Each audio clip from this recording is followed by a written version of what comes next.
제가 이번에 낸 책, 짧은 이야기가 깊은 시간을 만든다. 이 책을 중심으로 예화, 일화, 사건, 이것을 중심으로 삶을 생각해보는 시간입니다. 어제 집사람하고 을왕리 해변에 다녀왔어요. 저는 일산에 사는데요. 제가 사는 일산에서 인천이죠. 인천공항에서 바로 가까운 인천공항에서 한 10분 거리일 거예요. 을왕리 해수욕장이 있죠. 거기 해수욕장이 세개가 있습니다. 을왕리가 가장 크고 한악의 해수욕장이라고 있고 왕산 해수욕장이라고 있어요. 그중에 이제 을왕리가 제일 해변도 좋고 또 가게도 많고 그래요. 거기에 가면 저 끄트머리 쪽에 약간 이렇게 비탈진 언덕으로 한 30m 올라가면은 낙조대라고 하는 카페가 있어요. 제가 뭐 그 카페를 자랑하고 소개하려는 것은 아닌데, 제가 이제 은퇴하고 시간이 많다 보니까 집사람하고 카페를 많이 가요. 그런데 제가 가본 카페 중에 가장 아름답습니다. 가장 멋져요. 인테리어도 좋고 경치가 너무너무너무 좋아요. 지난번에 이제 저의 지인 두 분, 남자 셋이서 한번 갔었어요. 을왕리하고 한악에는 그동안 자주 갔으면서도 그 카페는 처음 갔었는데 너무 좋은 거예요. 저녁 해질 무렵이 되면 서쪽 바다 쪽에서 해가 넘어가면서 낙조가 정말 좋아요. 그래서 낙조대라고 이름을 지었나 봐요. 그리고 그 윤슬이라고 요즘 많이 쓰이는 말이 있죠. 해가 이렇게 비치면서 바닷물 혹은 물 위에서 이렇게 반짝반짝반짝 하는 거 있잖아요. 윤슬이 너무 좋더라고요. 그래서 집사람하고 한번 가야지 하다가 자꾸 이런저런 이유로 미뤄졌어요. 그러다가 어제 노동절 날 거기 이제 갔습니다. 갔는데 이번에는 윤슬은 보지 못했습니다만은 거기에서 이제 1층, 2층, 3층이 있고 또 지하층이 있고 또 야외에도 있어요. 근데 이제 야외에는 바람이 많이 불어서 집사람이 바람만 조금 불면은 감기가 잘 걸려요. 그래서 밖에 나가지 못하고 안에 그 아래층에서 이제 차를 마셨는데 바로 이 앞에 바다가 펼쳐져 있어요. 그런데 바다가 이제 만조가 있고 간조가 있고 그러잖아요. 물이 빠져 있을 때가 이제 간조인데 물이 빠져 있는 시간이었어요. 그런데 이제 물이 빠져 있기는 해도 그 사이에, 물이 빠져 있는 사이에 뻘이 아니고 이제 자갈돌이 있어요. 자갈돌의 길이가 바닷물까지 한 100m에서 150m? 어쨌든 간에 그 자갈들도 굉장히 이뻐요. 이제 물이 들어오면 이렇게 자갈을 쓸어가지고 자갈이 동글동글 하잖아요. 정말 아름답더라고요. 바로 바다가 면한 그 지점에서 넋을 놓고 앉아 있었습니다. 그런데 바로 저희가 앉은 자리에서 한 자리 건너 두 번째 자리에 역시 나이 든 부부로 보이는 두 분이 원조가 계셨는데 그 두 분은 아무 대화도 하지 않고 가만히 앉아서 바다만 바라보고 있더라고요. 아마 그러려고 오신 것 같아요. 아무 얘기도 안 해요. 그리고 음악이 잔잔하게 깔리고 너무 조용해서 대화를 하기에도 곤란해요. 하더라도 이렇게 해야 됩니다. 저희들도 그분들처럼 아무 생각 안 하고 가만히 앉아 있기를 꽤 오래 했습니다. 그런데 이제 거기에 가면 그 왼편에 이제 한악의 해수욕장이라고 있는데 거기는 물이 빠져나가면 갯벌, 그 진흙처럼 이렇게 된 갯벌이 펼쳐져요. 약 1km 정도 이렇게 걸어 나갈 수가 있습니다. 집사람이 거기 맨발로 걸어 나가서 진흙도 밟고 물에 발을 담그는 걸 굉장히 좋아합니다. 그런데 어제는 바람이 굉장히 많이 불었어요. 아주 센 바람은 아니라 하더라도 바닥하고 해서 잘못 바람을 쐬면 감기가 걸릴 수 있잖아요. 그래서 이제 가지 않았습니다. 제가 이 말씀을 드리는 이유는 뭐냐면은 지난번에 제가 삶에는 어찌할 수 있는 부분과 어찌할 수 없는 부분이 있다. 어찌할 수 있는 부분에 대해서는 진, 인, 사, 다할 진, 사람인 일사, 사람으로서 할 일을 다 한다. 어찌할 수 없는 부분에 대해서는 대천명 기다릴 때 하늘천 목숨명 하늘의 명을 기다리고 받아들인다 이렇게 했잖아요. 그래서 이제 날씨 이야기를 하는 겁니다. 날씨가 바람이 불었다 이거예요. 그렇다면 이 바람이 분다고 하는 기후, 이거는 인간으로서는 어찌할 수 없는 부분 아닙니까? 물론 요즘에는 날씨도 조정을 하겠다 해가지고 인공강우 이런 기술이 개발이 되고 있기는 합니다만은 현재로서는 날씨는 어찌할 수 없는 부분에 속하죠. 그러면 모든 사람들이 저뿐 아니라 다른 모든 사람들이 날씨를 받아들입니다. 비가 오면 우산을 받는 거예요. 바람이 부니까 그럼에도 불구하고 젊은 분들은 밖으로 나가더라고요. 바다 쪽으로. 나가고 싶은 사람은 나가고 저희처럼 감기가 무서워서 피해야겠네. 그리고 안 나갈 사람은 안 나가는 거예요. 이것이 이제 대천명, 어찌할 수 없는 부분에 대한 대처법이죠. 그런데 어제 집에 온 다음에 저희가 푸들 강아지 한 마리를 키우고 있는데 요놈이 캑캑캑캑 하는 거예요. 집사람 말로는 며칠 전부터 그랬는데 어제 심했다고 그러더라고요. 그래서 이제 강아지를 데리고 동물병원에 갔어요. 가서 이러저러한 처치를 하고 돌아오는데 제가 먼저 이제 차에서 기다리고 집사람이 나중에 왔거든요. 오면서 차를 타고 오면서 하는 말이 어떤 분이 강아지 두 마리를 검은 강아지하고 회색 강아지를 가져왔는데 요놈들을 주사를 넣으려고 하니까 회색 강아지가 길길이 날뛰면서 거의 울부짖다시피 하더래요. 그래서 감당이 안 될 정도였고 두 번째 강아지는 그걸 보고서 놀래가지고 주사를 놓으려고 하니까 막 또 버둥거려가지고 간호사가 쩔쩔매는 광경을 보았노라. 그런데 막상 또 주사를 놓으니까 이러면 잠잠했더라는 얘기를 하는 거예요. 그런데 우리 강아지도 이제 주사를 놨는데 얘는 아무렇지 않거든요. 그냥 조용히 맞거든요. 그 점에 있어서는 이제 다루기가 쉬운 강아지이긴 한데, 요놈이 또 캄캄거리고 잘 짖고, 주인인 나에게 좀 험하게 될 때가 있어요. 어저께도 이제 오다가 집사람이 강아지 두 이야기를 하고, 그래도 우리 푸들 마음이는 걔네들보다 훨씬 낫네. 약간 문제가 있는데도 있지만, 그래도 걔들보다는 나아요. 이렇게 이야기를 하고 있었거든요. 그런데 마음이라고 하는 지 이름을 들었는지 자기의 뒷담화를 한다고 느꼈는지 막 나를 향해서 지저대는 거예요. 그래서 제가 아니야. 네 뒷담화가 아니고 너 잘한다고 하는 거야. 이렇게 했어요. 제가 이 얘기를 하는 이유는 뭐냐면 이제 강아지 얘기를 하려고 그런 겁니다. 날씨하고 다르다 이거예요. 어찌할 수 없지요, 날씨는. 어찌할 수 없는 무기물, 의지가 없고 생명이 없는 것들은 어찌할 수 없기 때문에 지진이 일어나든 산사태가 일어나든 태풍이 일어나든 해일이 밀려오든 사람들은 그 사실 자체에 대해서 화를 내지 않습니다. 지진이 일어나서 지진에게 화를 내지 않아요. 해일이 밀려온다고 해서 해일이 잘못했다고 하지 않아요. 지진에 대비하지 않은 사람을 나무라고 해일에 대해서 미리 대비하지 않은 사람이 잘못했다고 해요. 그런데 이제 강아지는 생명체죠. 아까 두 강아지로 돌아가서 한 강아지는 이렇게 행동하고 다른 강아지는 저렇게 행동하는 다르게 행동할 수 있죠. 똑같은 상황에 대해서. 또 우리 강아지만 하더라도 뒷담화를 하거나 말거나 잠잠한 강아지도 있는데 캉캉캉캉 짖어대는 강아지도 있죠. 그렇기 때문에 이런 강아지에 대해서는 어떻게 해볼 수가 있는 겁니다.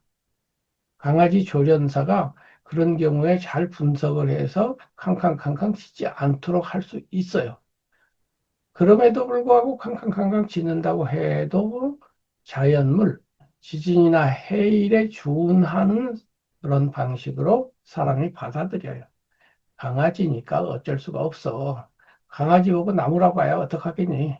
차라리 내가 받아들여야지 하고 우리 강아지가 캉캉거리도 얘 좀 조용히 좀 해볼래? 그러지 이걸 보고 화를 내지는 않습니다. 그런데 이번에는 사람으로 넘어가 보자고요. 어떤 사람이 우리 강아지처럼 막 캉캉캉캉 하는 거예요. 나에게 싫은 소리를 한다고 하자고요. 이 경우는 다르죠. 왜냐하면은 그 사람은 강아지가 아니니까. 강아지와 사람 다른 점은 뭡니까? 강아지는 자기의 의지를 조정할 수 있는 능력이 없어요. 그냥 훈련되어진 대로, 습관되어지는 대로 행동하기 때문에 강아지 조련사는 그 습관을 바꿔주는 거예요. 근데 사람은 의지를 가지고 있죠. 즉, 선택할 줄 알죠. A를 선택할 수도 있고, B를 선택할 수도 있는 의지가 있다, 이 말이에요. 자유의지가 있어요. 강아지도 의지가 있지요. 그런데 자유가 없어요. 주인이니까 짖지 말아야지. 저 사람은 주인이야라고 판단한 다음에 행동할 줄 몰라요. 그냥 이런 상황에는 이렇게 행동하도록 습관되어진 대로만 살아요. 그 습관이 잘못되었다고 스스로 판단하고 교정할 줄 몰라요. 그런데 이것은 아기들도 그렇고 아직 미성숙한 어린이도 그렇습니다. 그래서 아기를 기르는 방법하고 강아지를 기르는 방법은 사실은 똑같습니다. 첫 번째는 훈육이죠. 훈육은 습관을 들여준다 이거예요. 좋은 습관을 들여줘. 이것은 밖으로부터의 영향, 어떤 의미에서는 강제, 주입이죠. 근데 이번에는 그 반대편에서 자율성을 길러가지고 스스로 판단하고 스스로 행동할 수 있는, 좋은 행동을 할 수 있는 것을 길러주는 방법이 있죠. 근데 이 방법은 강아지에는 쓸 수 없어요. 사람에게만 쓸 수 있고, 사람도 아기는 안 되고, 점점 자라면서 자의식이 생겨야만 돼요. 나와 남은 강아지도 분별하고 아기도 분별해요. 아주 어렸을 때는 분별 못합니다. 점점 크면서 분별을 하고 이번에는 분별을 할 뿐만 아니라 분별된 것을 또 분별해요. 즉 강아지는 나와 주인을 분별해서 알아요. 그런데 이번에는 나와 강아지를 내가 분별하네라고 하는 것을 분별하지 못해요. 되돌아볼 줄 몰라요. 내가 내 생각을, 내가 내 행동을 되돌아보면서 분석하고 판단할 줄 몰라요. 이것을 보고 불교 심리학에서는 자증이라고 합니다. 스스로자 증명한다는 증인데 증은 안다는 뜻이에요. 스스로를 알아요. 그런데 증자증, 아는 것을 다시 알아요. 증, 안다, 자증, 스스로 아는 것을 또 안다. 이렇게 되돌아봐서 안다. 이걸 반조, 돌이킬 반 비출 쪽, 되돌아 비추어서 안다 해서 반조, 보통 이렇게 말하죠. 이것이 매우 중요해요. 이 반조하는 그러한 마음에 의해서 자기 반성이 되고 내가 나를 교육하고 향상할 수 있거든요. 강아지는요, 30만 년 전 강아지와 지금 강아지가 똑같습니다. 그런데 인간은요, 이 지구상에 태어난 지 20만 년 만에 이렇게 됐어요. 이것은 되돌아보는 그 능력, 자기 교정의 능력, 혹은 자유를 활용할 수 있는 능력, 내가 잘못됐다고 생각했을 때 고칠 수 있는 능력. 이것이 점점 분화되고 세밀화되면서 인간에게만 있고 여타 동물에게는 없는 문명, 문화, 이런 것이 시작되어서 이 어마어마한 문명과 문화가 생긴 것입니다. 그래서 이제 어찌할 수 있다, 어찌할 수 없다라고 하는 것은 바로 그 자기 반조 능력, 자의식, 증자증의 능력과 관련이 있습니다. 그래서 이제 마음을 잘 다스린다는 것은 자기 반조 능력이 뛰어나다는 것, 나의 잘못을 돌아보아서 교정한다는 것, 자기 교육을 한다는 것이거든요. 이것이 잘 되면 잘 될수록 평화의 공간이 넓어지고 마음이 편안해지는 것입니다. 그래서 또 이제 이야기를 해야겠어요. 저희 집에서 그 해수욕장까지 가는데 약 1시간 걸려요. 그런데 가기 전에 자동차 기둥을 보니까 8개로 분별되어 있는 칸 중에서 1.5 정도 있더라고요. 이 정도면 충분하겠네 하고 갔거든요. 근데 오다가 이제 30km 남았습니다. 뜨고서 조금 가니까 주유가 필요합니다라고 하는 문자가 뜨는 거예요. 제가 알고 있기로는 거기서부터 30km 정도는 갈 수 있다고 알고는 있지만 곤란한 거예요. 지금부터 30km 가는 동안에 주유소가 없다는 걸 알고 있거든요. 한참 가는 거야. 한참 갔더니 옆에서 집사람이 이제 잔소리를 해요. 전에도 이런 일이 있었잖아요. 미리 준비를 하셨어야죠. 그래요. 저는 아무 말도 하지 못했죠. 받아들여야지 어떻게 해요. 제 잘못인 거요. 조금 더 가니까 이제 일산으로, 저희 집인 일산으로 가는 왼쪽 길하고 오른쪽으로 빠져나가면은 김포공항으로 갈 수 있는 국도로 나가는, 고속화도로에서 국도로 나가는 길이 있더라고요. 그래서 이제 김포공항으로 갔다가 가는 동안에 이제 집사람이 주유소 가까운 곳을 검색을 해가지고 한 10분을 도니까 주유소가 나왔어요. 그래서 이제 기름을 8만 원어치를 꽉 채워서 넣고는 집으로 왔습니다. 자, 이런 경우를 실수라고 하잖아요. 실수. 잘못했다 이거예요. 즉, 어찌할 수 있는 건데, 그걸 대비를 못해갖고 문제가 생겼어요. 어찌해야만 하는 문제가 생긴 거예요. 미리 기름을 넣을 수 있었잖아요. 나는 강아지도 아니고 예비할 수 있는 그런 능력을 가진 그런 인간이잖아요. 그런데 그것을 못했네요. 그래가지고 긴급한 상황이 된 거죠. 어찌할 수 있어서 문제가 없을 수 있었는데 어찌할 수 없는 상황이 된 거죠. 이 단계에서 어찌할 수 있는 방법을 찾아서 어찌해보는 거죠. 그래서 이제 김포공항 쪽으로 빠져나가서 약간 고생을 하게 된다. 그런데 해결을 했다 이거예요. 자, 문제는 이런 상황에서 짜증을 내야 되느냐 그거예요. 짜증을 낼 필요가 없죠. 적어도 이론적으로는. 이왕 어찌할 수 없게 된 거니까 해결에만 집중하면 되지. 그걸 가지고 짜증을 낸 다음에 해결할 필요는 없어요. 오케이? 받아들이자.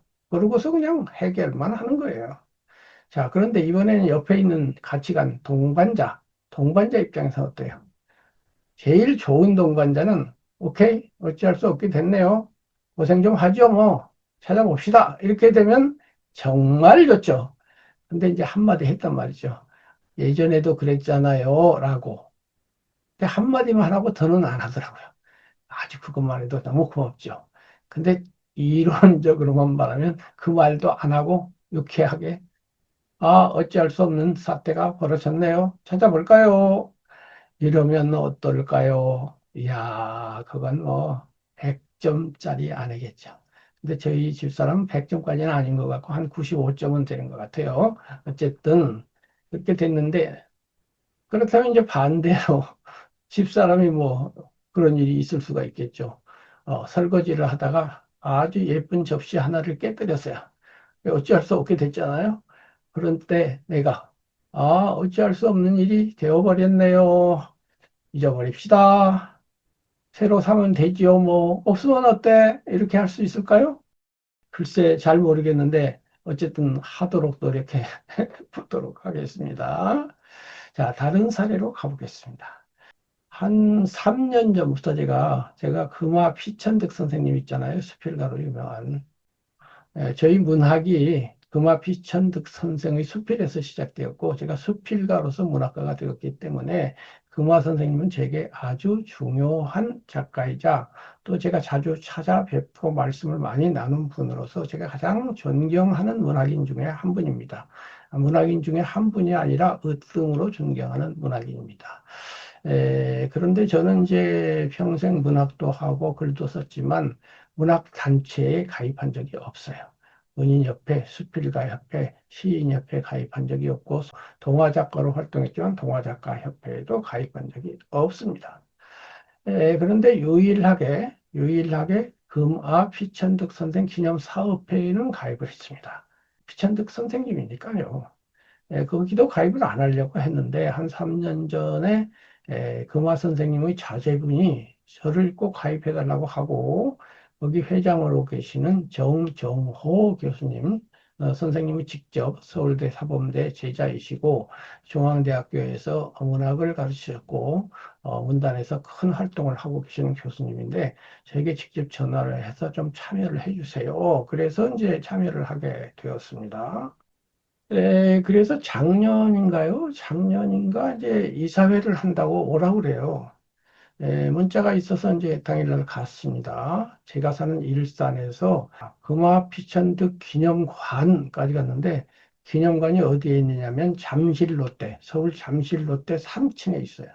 잠실롯데 3층에 있는데 거기에 있는 이유는 신격호 롯데 창업 회장님이 금화 선생님을 좋아하셔가지고 거기에다 특별히 기념관을 만들어 주셨습니다. 넓이가 한 30평에서 40평 정도 돼요. 근데 그 롯데 빌딩 3층에 3, 40평이라는 것은 생각해보면 비용으로 치면 뭐 100억은 당연히 넘겠고 어마어마한 비용을 들였다고 할 수가 있어요. 거기 가면 이제 금화 선생님에 관한 기념품들이 있습니다. 그리고 기념회를 거기서 많이 합니다. 그래서 거길 갔는데 가보니까 사람이 아무도 없어요. 저는 보통 모임에 한 10분 정도 먼저 가거든요. 근데 지금쯤 한두 명이라도 와 있을 텐데 특히 사무총장님은 와 계셔야 되는데 안 계신 거예요. 그래서 한 10분 기다리다가 이상하네. 그래도 없네.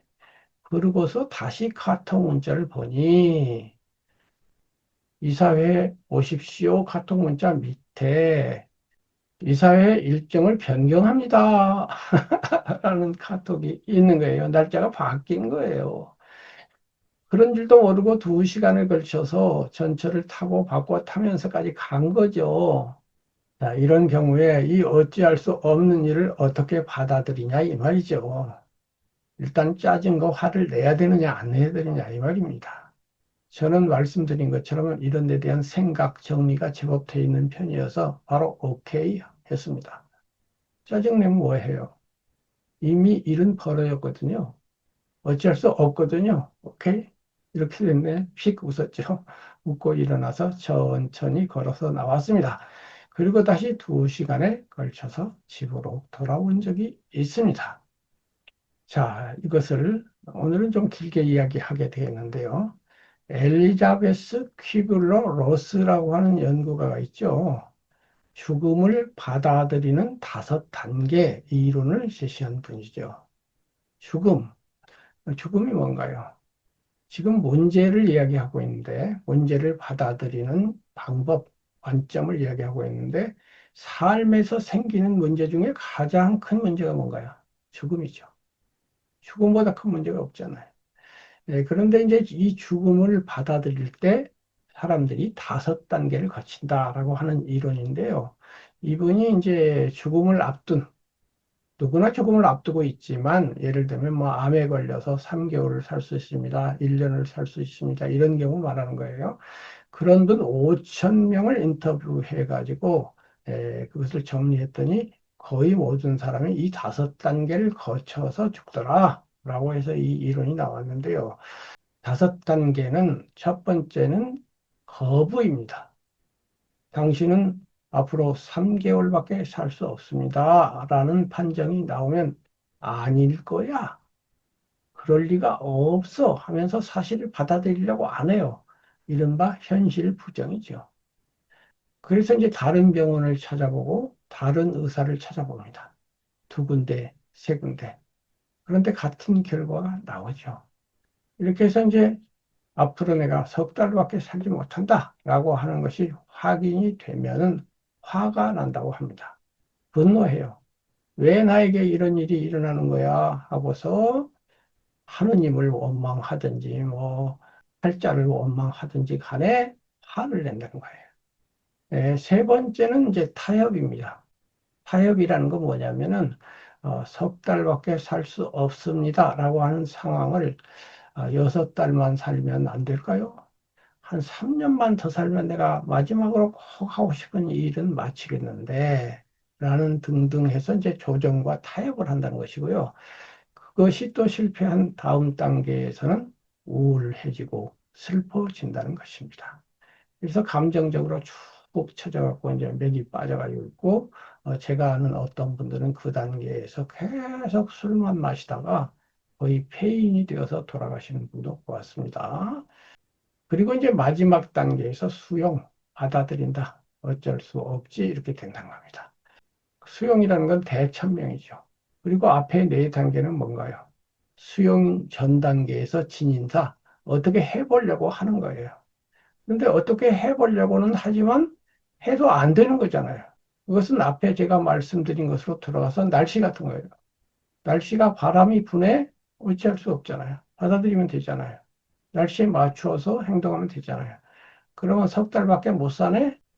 그것을 어찌 해 보려고 앞에 네 단계를 하는 것은 헛수고다 이 말이에요. 거부해도 헛수고, 화를 내도 헛수고, 조정을 하려고 해도 헛수고, 우울해 봐야 헛수고다 이 말이에요. 이론적으로는 그렇지만 어디 사람이 이론대로 되나요? 그래서 네 단계를 거치는 겁니다. 그런데 이론대로 되는 분도 있습니다. 성인이죠. 이 성인들은 바로 다섯 번째 단계로 가요. 석 달밖에 살 수 없습니다. 오케이, 석 달만 살면 되지 뭐 어쩌라고. 그리고 석 달 있다가 유쾌하게 갈 수도 있어요.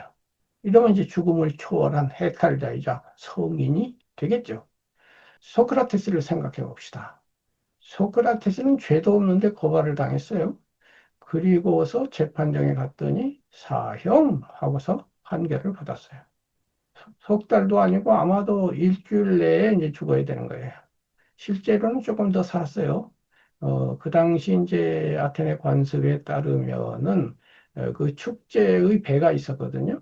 그 배가 외국에 갔다 돌아오는데 돌아올 때까지 그 기간 동안에 사형 집행을 못 한다고 해가지고 며칠 더 살긴 했는데 내일 모레 바로 죽어도 되는 그런 급박한 판결을 받은 거예요. 이제 판결은 두 번에 걸쳐서 했는데 처음에는 유죄 무죄 판결이 있었고 그 유죄 무죄 판결에서 유죄 판결이 났거든요. 그다음에 이제 형량 판결을 할 때 이제 두 번에 걸쳐서 소크라테스가 이제 변명, 변호, 연설을 했는데 첫째 때 판결에서도 아주 침착하고 객관적인 의견을 진술했고 두 번째 판결에서도 뭐 나를 사형 내려주지 말아주세요 기타 등등 구걸을 하거나 아까 조정을 하거나 타협을 하거나 이런 거 전혀 없어요. 오케이? 그리고 죽음을 받아들입니다. 그리고 사형 집행이 되는 당일 아침부터 저녁까지 영혼의 불사에 대해서 토론을 하죠. 친구들 혹은 후배들하고 아주 담담하게 죽음을 받아들이고 마지막에는 농담까지 합니다. 평소와 똑같이 유쾌하죠. 분위기가 아주 유쾌합니다. 그러니까 소크라테스는 앞에 네 단계가 없는 거예요. 죽음 앞에 뭐 거부를 한다는 등, 화를 낸다는 등, 타협 조정을 한다는 등, 우울해진다는 등. 이런 게 왜 있어요? 죽어야 된다고? 죽자고. 어차피 죽게 돼 있잖아. 지금 안 죽으면 3년 있다가 죽겠지. 5년 있다가 죽든지. 그것이 몇 년 앞당겨진 것 뿐이고, 나는 떳떳하게 살았고, 그 떳떳하고 선하게 산 사람의 결과가 선하지 않은 나쁜 쪽으로 될 리가 없다고 나는 생각해. 다음 생이 있다면 나는 신들의 세계로 갈 거야. 다음 세계가 없다면 그걸로 끝나겠지. 끝나면 되는 거지. 어쩌라고? 이러고서 이제 담담하게 죽음을 받아들이니까 갑자기 어제까지는 우수한 소피스트였던 소크라테스가 성인, 철학자가 아닌 철인 소크라테스, 된 사람으로서의 위대한 인물이 되는 것이고, 그렇게 해서 철학자의 상징, 철학인의 상징, 서양에서 가장 위대한 분 중에 한 분, 4대 성인의 한 분이 되는 겁니다. 이 죽음의 장면이 없었다면 소크라테스는 그냥 탁월한 철학자, 이런 정도에서 끝났을 거예요. 인류 4대 교사까지는 안 됐을 수가 있어요. 다른 철학자들은 철학은 했지만 정말로 철인이 되고 된 사람이었는지는 확실하지 않아요. 근데 소크라테스는 확실히 된 사람이었고, 이 된 사람이라고 하는 것은 바로 죽음에 대한 초연함, 당당함, 유쾌함, 이것 때문이거든요. 이렇게 해서 이제 성인은 앞에 네 단계를 거치지 않고 죽음을 받아들인다 이렇게 됐는데 그렇다면은 성인만 그러냐 이거예요. 보통 사람은 어때요? 보통 사람도 그런 사람이 있어요. 제가 낸 이 책 짧은 이야기가 깊은 시간을 만든다에 보면은 예화가 많이 수록되어 있는데 81개의 예화가 수록되어 있는데 그중에는 서양인 예화도 있고 동양인 예화도 있습니다. 고대인 예화도 있고 현대인 예화도 있습니다. 지난번 이제 맹상군과 풍하는 동양 중국 사람들이잖아요. 이번에는 현대이면서 미국인 이야기를 해야 되겠어요. 올런바 부인이라고 하는 분입니다. 한 20년 전쯤일 거예요. 뉴욕 시장이 줄리아니라고 하는 분이었는데 이분이 취임을 하면서 우리 구역 내에서 공직을 수행하다가 돌아가시는 분이 있으면은 내가 반드시 이 장례식에 참석하고 빈소를 찾아가서 가족을 위로해 드리고 돌아가신 분들을 기리하겠다 이렇게 결심을 했다고 해요. 그리고 얼마 안 지나서 소방관 한 명이 이제 공직을 봉사하다가 돌아가시는 일이 생겼어요. 그래서 만사저치고 이제 빈소로 갔는데 그 소방관에게는 어머니가 있었는데 그분이 이제 골룸바 부인이에요. 가보니까 이제 골룸바 부인이 계시고 그 친구들, 이제 어머니들이 많이 와서 위로를 하고 있어요. 그런데 신기한 게 누가 누구를 위로하는지 모르겠는 거예요. 친구분들이 고른바 부인을 위로하는 것이 아니고 고른바 부인이 친구들을 위로하는 형국이더라 이거예요. 그렇게 침착하고 담백하고 전혀 감정적 동요라든가 이런 게 없는 거예요. 일처리도 뭐 능수능란하게 필요한 일들을 지휘하고 있더라 이 말이에요. 그래서 깜짝 놀래가지고 이제 따로 불러서 여쭤본 거예요. 어떻게 그럴 수 있습니까? 그랬더니 이제 요점은 제가 말씀드린 그거예요. 어찌할 수 없는 일은 받아들이는 것밖에 없다. 사태는 이미 일어났습니다. 내 아들은 죽었어요. 내가 운다고 해서 슬퍼한다고 해서 괴로워한다고 해서 아들이 살아나지 않지 않습니까? 아들도 그걸 바라지 않을 거예요. 내가 슬퍼하는 걸. 제 식으로 말하면 아픈 네 단계는 필요 없습니다. 이 사태를 1. 거부하고 부정하거나 2. 화를 내거나 3. 조정 타협을 하려 하거나 4. 슬퍼하고 우울해하거나 필요 없습니다. 다섯 번째 단계 수용. 사태는 이미 일어났어요. 받아들이면 그만이에요. 태풍이 치면 태풍이 치는 대로 날씨가 안 좋으면 안 좋은 대로 받아들이잖아요. 그럼 이것도 하나의 사태로서 어찌할 수 없도록 결정된 사태니까 그냥 받아들이면 되는 거예요. 물론 이렇게 말씀하신 건 아니에요. 이거는 이제 기독교인이었기 때문에 기독교적 관점에서 말씀을 하셨지만 제가 말하는 내용으로 재정리해서 말씀을 드렸습니다. 어쨌든 간에 그렇게 담백한 부인이 있었다는 거예요. 그런데 이제 또 하나 문제는 이분에게 따님이 있었고 그 따님이 다음 달에 결혼을 하도록 되어 있었어요. 그러자 친구들이 결혼식을 미루어라. 이런 상황에서 무슨 결혼식이냐. 그런데 콜롬바 부인 생각은 달라요. 아니, 그거하고 결혼식하고 무슨 관계니? 간 사람은 간 사람이고 산 사람은 살아야지. 행복한 일은 행복하게 그냥 행복을 누리는 거야. 그것을 뒤로 미룬다고 해서 달릴 것도 아무것도 없어요. 그러니까 예정대로 하는 거예요. 라고 하면서 결혼식을 하겠다고 하는 겁니다. 그러면서 시장님, 제 남편이 없어서 보통 이제 결혼식에서 따님들을 지금은 이제 그런 것도 거의 없어졌습니다만은 아버지가 신랑에게 인계하는 그런 전통이 있잖아요. 그 아버지 역할을 좀 해주시면 좋겠어요, 시장님. 그랬더니 오케이, 제가 꼭 해야죠. 어떻게 안 할 수가 있겠습니까?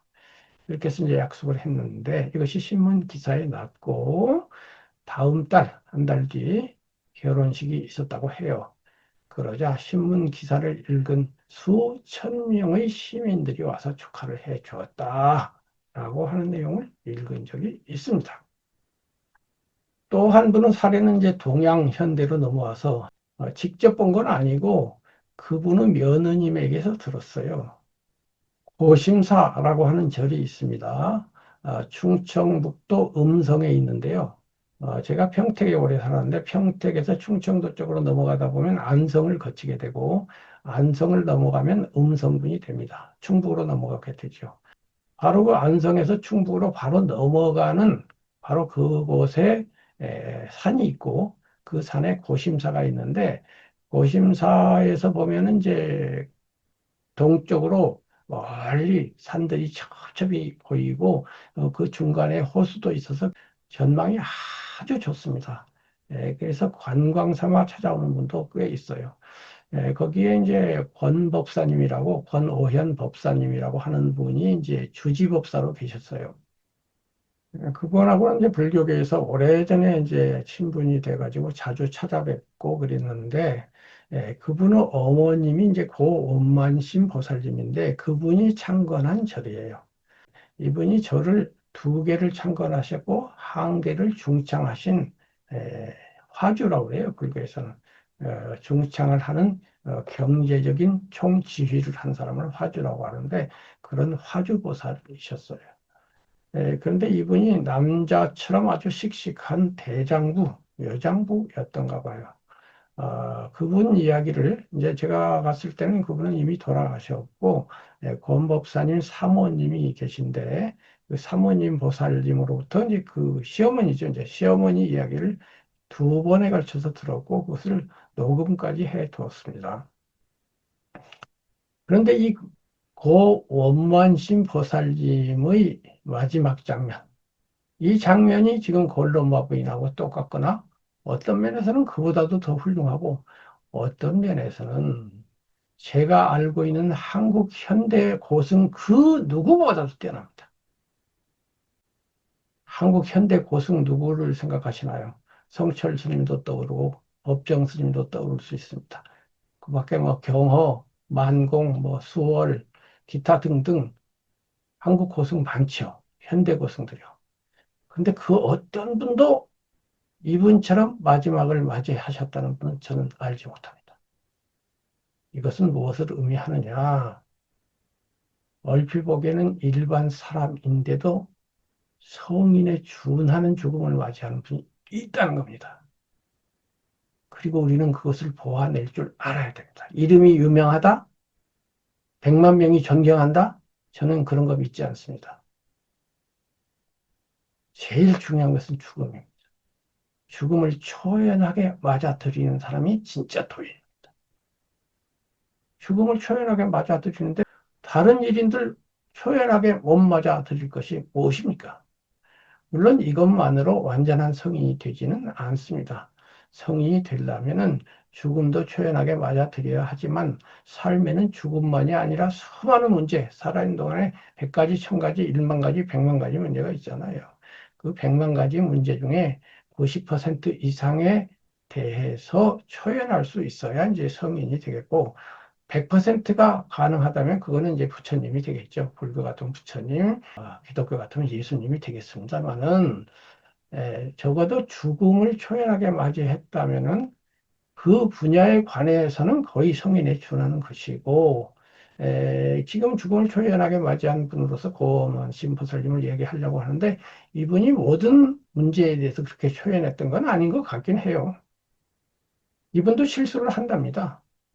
어떤 일로 며느리를 야단치고 잘못하지도 않았는데 오해하기도 한대요. 근데 중요한 것은 바로 그것을 깨닫자마자 며느리에게 진심으로 사과를 한답니다. 그런데 그분은 우리보다 윗세대잖아요. 그 세대 시어머니가 며느리에게 진심을 다해서 사과한다는 것은 쉬운 일이 아닙니다. 그 정도면 성인은 아니라도 현인급이나 군자급이에요.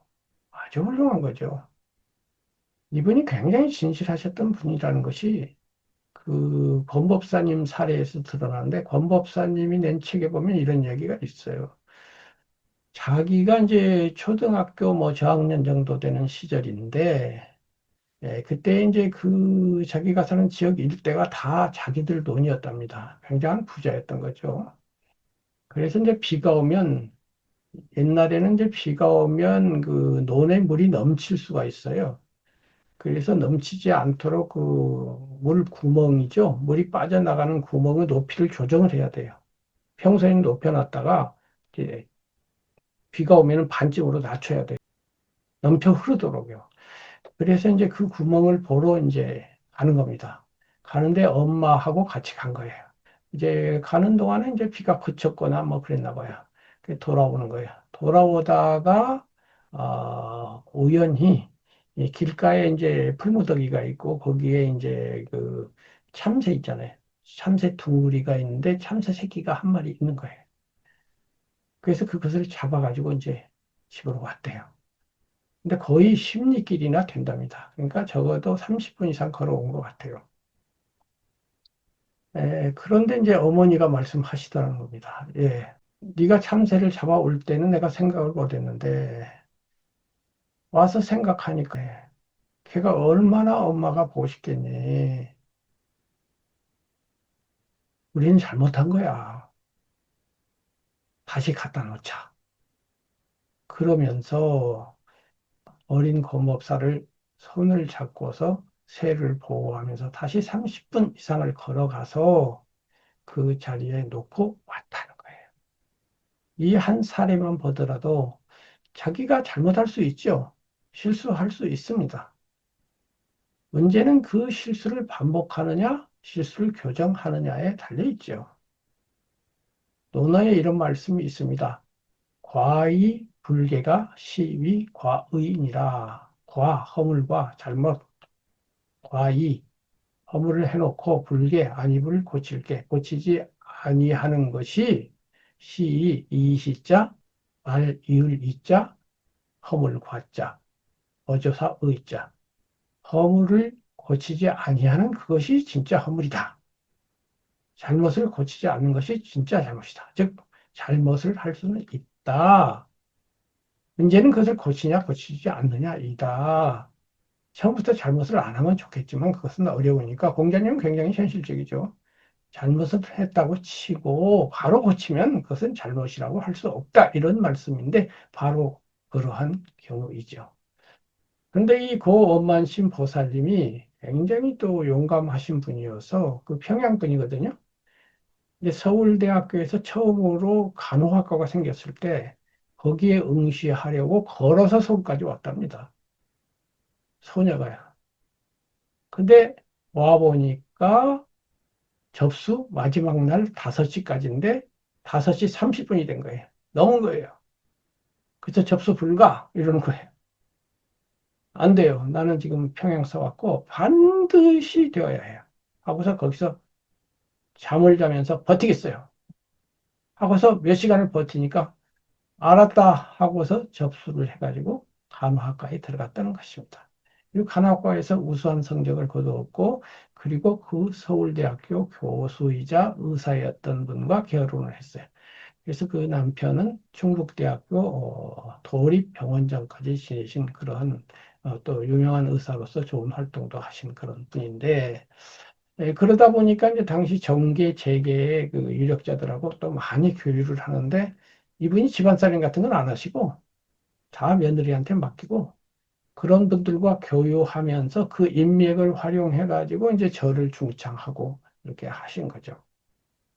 그런데 이제 돌아가실 때 이야기가 중요한데 이제 연세가 뭐 한 70 넘으셨겠죠. 이 며느리에게 돌아갈 준비를 시킨 겁니다. 먼저 평소에 다니던 병원에 가서 의사 선생님에게 내가 약 한 달 후에 갈 것 같습니다. 그러하니 그때 나의 시신을 잘 처리해 주세요. 하면서 며느리하고 같이 가서 얘기를 하니까 아니 무슨 말씀을 그렇게 하십니까? 그럴 거 아니에요. 발작 때는 아니에요. 나는 한 달 뒤에 갈 거예요. 그리고 이제 돌아오셨어요.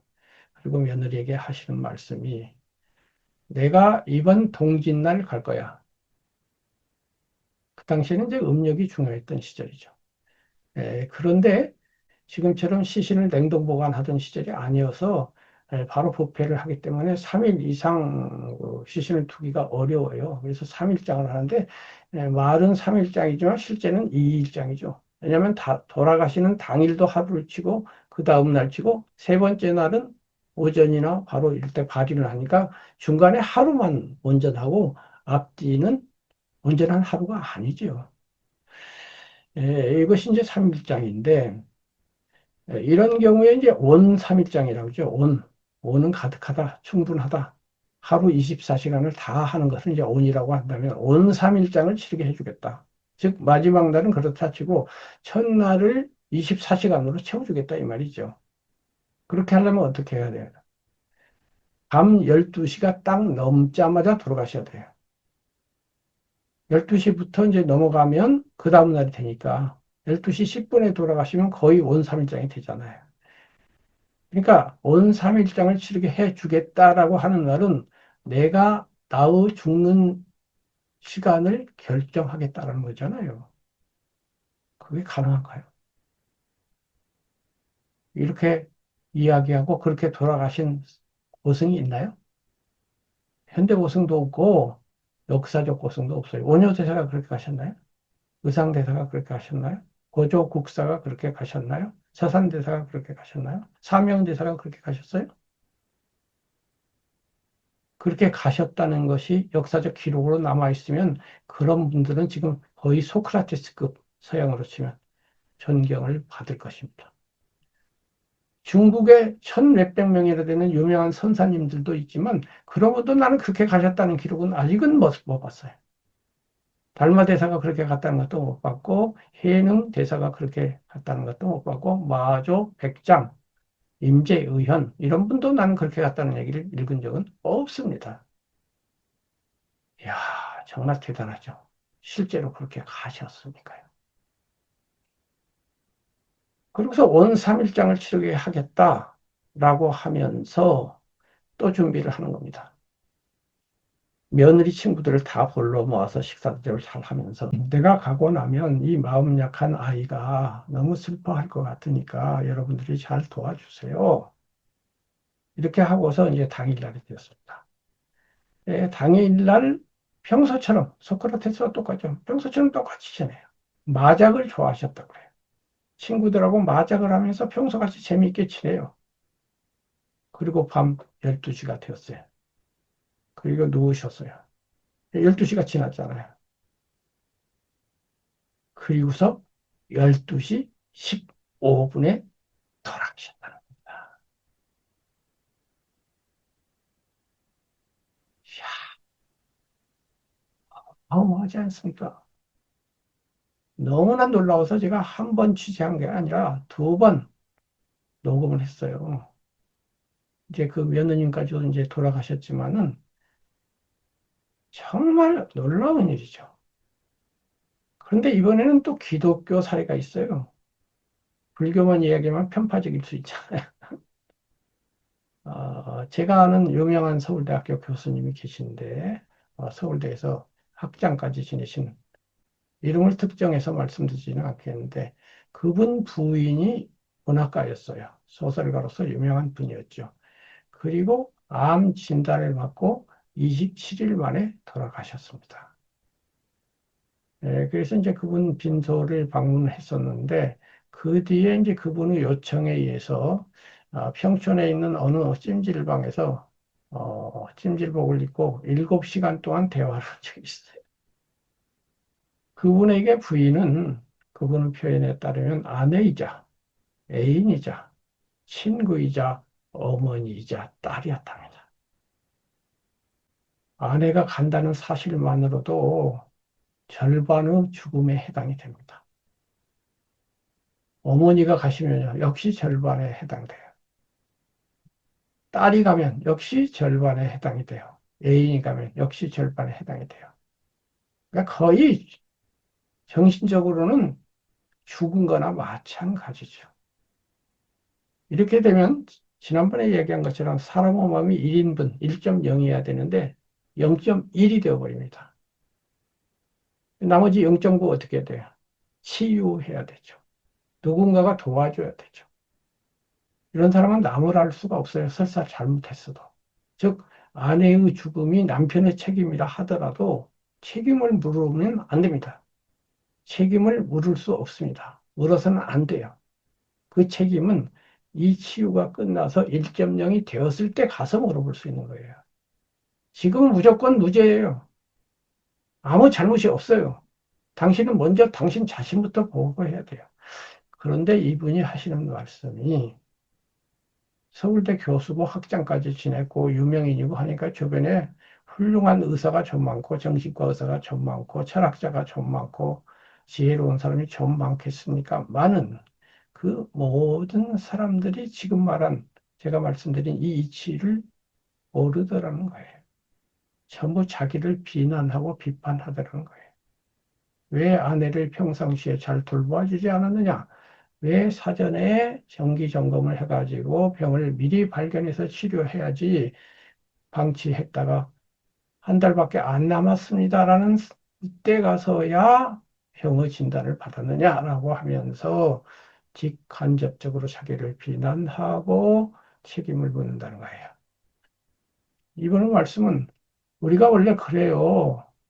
집사람만 그런 게 아니고 나도 정기 점검을 받아본 적이 없어요. 그래서 이제 제가 그분에게 지금 이 얘기를 한 거예요. 당신은 0.1입니다. 탕자의 비유로 돌아가서 그분은 기독교인이니까요. 탕자의 비유에 어때요? 탕자의 비유에 보면은 큰 아들이 있고 작은 아들이 있는데 큰 아들은 아버지 잘못이었고 작은 아들은 외지에 나갔다가 막 예를 들면 이제 바람을 피고 문제를 일으키고 사업을 실패하고 그래갖고 탕자 잘못된 아들이 되어갖고 돌아왔잖아요. 그 0.1이 돼서 돌아왔어요. 그러면은 아버지가 어떻게 해요? 얘를 위해서 잔치를 하자 이러잖아요. 이 말은 무슨 말이에요? 0.1을 1.0 만들자 이 말이지. 근데 큰아들 입장에서는 잘못하고 돌아온 놈한테는 상을 주고 말이야. 나한테는 상도 안 주시잖아요. 큰아들 입장에서는 맞아요. 그런데 아버지 입장 혹은 큰아들이 보다 너그러운 입장이라면 얘가 0.1이니까 일단 1.0부터 만들어 놓고 보자. 먼저 이해해주고 사랑해주고 보듬어주고 덮어주고 격려해서 일어나게 해주자. 그리고 1.0이 된 다음에 야, 그때 너 너무했지 않니? 이렇게 말을 하는 게 좋겠다. 이렇게 해서 시중, 처중, 때에 맞추어서 장소에 맞추어서 가장 적절한 방법은 지금은 치유식이다. 이렇게 돼야 되잖아요. 근데 그렇게 하는 주변 사람이 없더라는 거예요. 그런데 내가 이제 그렇게 말했죠. 당신은 치유식이요. 무죄야. 누가 말하기도 듣지 말아요. 우선 살고 봐야 돼요. 당신이 지금 0.1이야. 0.1 상태에서는 모두 무죄야. 탕자는 무죄라고. 1.0이 될 때까지는 무죄야. 당신은 당신을 비난하는, 비판하는, 자기 비판, 남의 비판 일체 받아들이지 말아요. 우선 살아야 돼요. 우선 일어나세요. 아마도 그러는데 3년 걸릴 겁니다. 3년 동안에는 다 잘못에 대해서는 전혀 생각하지 마세요. 그리고 이제 숨 좀 쉬겠다 싶을 때, 1.0이 되겠다 싶을 때, 이제 내 잘못을 생각하세요.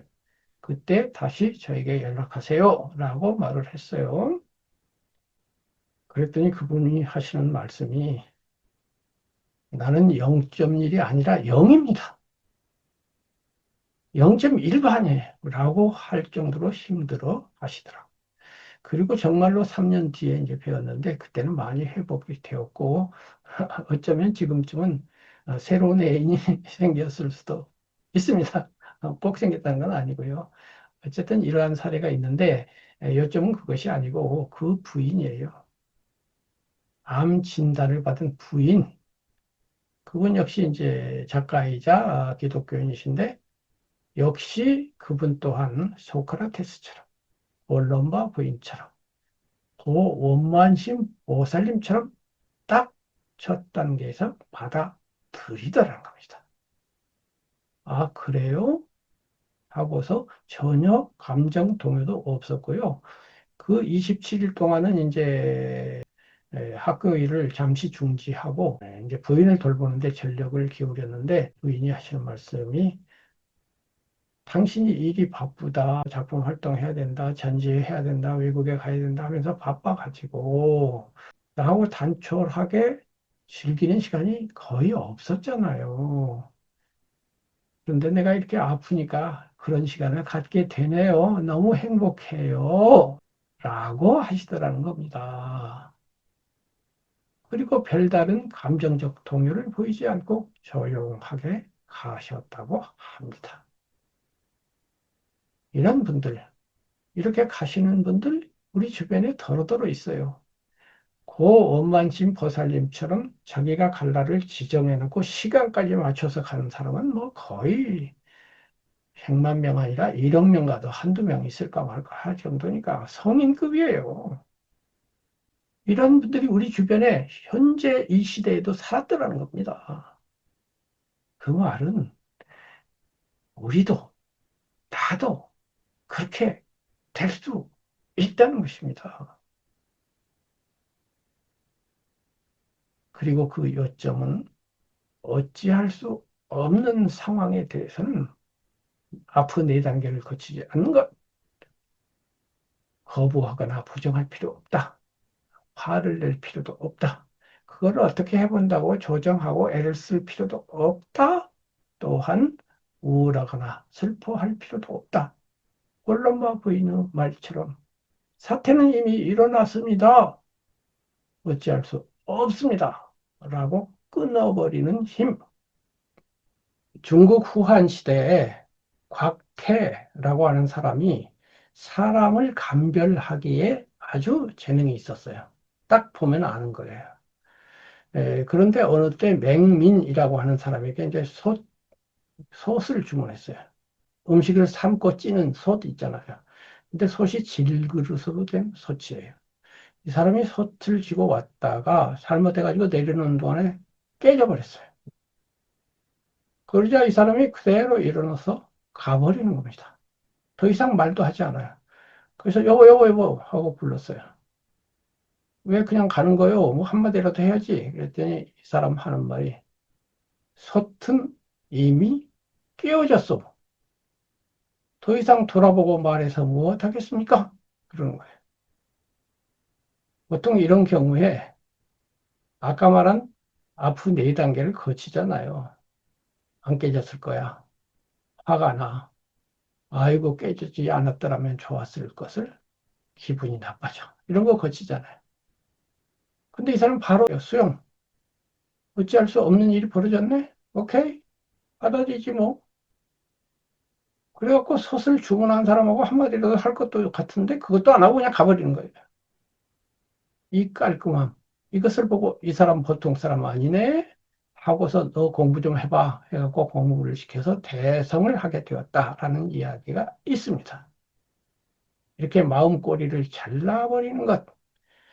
그런데, 그러나, 그렇지만, 하지만 그러면서 앞으로 네 단계에서 우왕좌왕하지 말고 어떤 사태, 어찌할 수 없는 사태가 일어났을 때 날씨가 그런 것처럼 자연물이 그러한 것처럼 그냥 받아들이는 것. 바로 이것이 삶을 간결하게 하는 문제의 90%, 어쩌면 99%를 문제로 삼지 않는, 그래서 문제가 거의 없거나 아주 없는 경지로 나아가는 요체라고 저는 생각합니다.